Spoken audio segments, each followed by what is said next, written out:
Assalamualaikum warahmatullahi wabarakatuh. Yang terhormat kepada dosen pengampu mata kuliah Pengelolaan Laboratorium Biologi, Ibu Aryani Dwi Kusumawardani MPD. Sebelumnya izinkan saya untuk memperkenalkan diri. Nama saya Ana Permana dengan NPM 2111060101. Berbicara tentang laboratorium. Apa sih laboratorium itu? Laboratorium itu adalah tempat untuk melakukan sebuah percobaan atau penelitian. Nah, di dalam laboratorium itu sendiri ada hal-hal yang perlu kita perhatikan. Baiklah, di sini saya akan menjelaskan keselamatan dan keamanan kerja di laboratorium.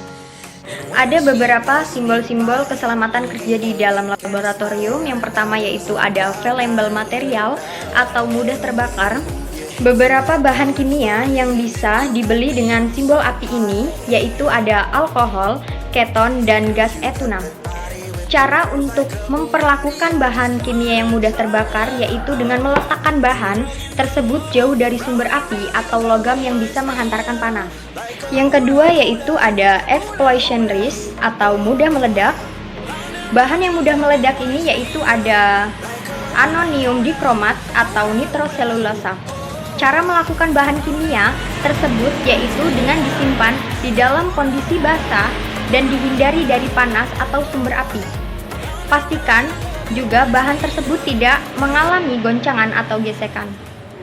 Yang ketiga yaitu korosif, beracun dan bersifat karsinogen. Bahan kimia tersebut tergolong beracun dan bisa menyebabkan kanker. Bahan kimia yang masuk ke kelompok ini yaitu merkuri, sianida, dan gas asam sulfida. Bahan-bahan tersebut jangan sampai terminum, terhirup, atau mengenai kulit. Yang keempat yaitu irens atau menyebabkan iritasi dan keracunan.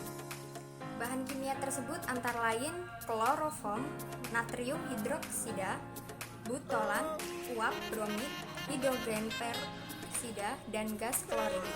Pastikan uap dari bahan-bahan kimia ini tidak mengenai kulit dan tidak tertelan dan terhirup. Yang kelima yaitu ada korosif. Bahan kimia yang bersifat korosif biasanya diberi tanda gambar tangan dan besi dengan tetesan bahan kimia. Cara memperlakukan bahan kimianya yaitu jauhkan dari alat berbahan dasar logam yang mudah berkarat. Yang keenam yaitu ada radioaktif. Radioaktif ini bahan tersebut umumnya mirip dengan kincir angin. Beberapa jenis bahan kimia ini yaitu uranium, plutonium, thorium, dan aktinium. Bahan kimia yang bersifat radioaktif ini sebaiknya disimpan di dalam botol tebal dan tertutup. Adapun alat keselamatan kerja yang perlu diperhatikan yaitu yang pertama ada pemadaman kebakaran atau alat pemadam api ringan atau apart.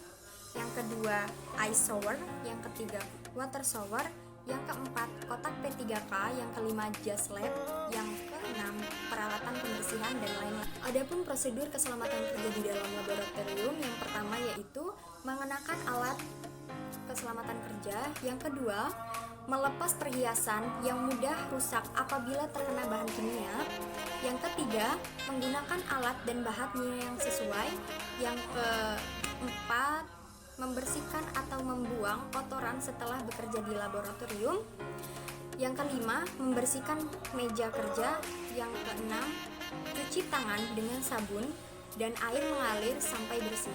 Tata tertib keselamatan kerja di dalam laboratorium yang pertama dilarang mengambil atau membawa keluar alat-alat serta bahan dari laboratorium tanpa seizin petugas.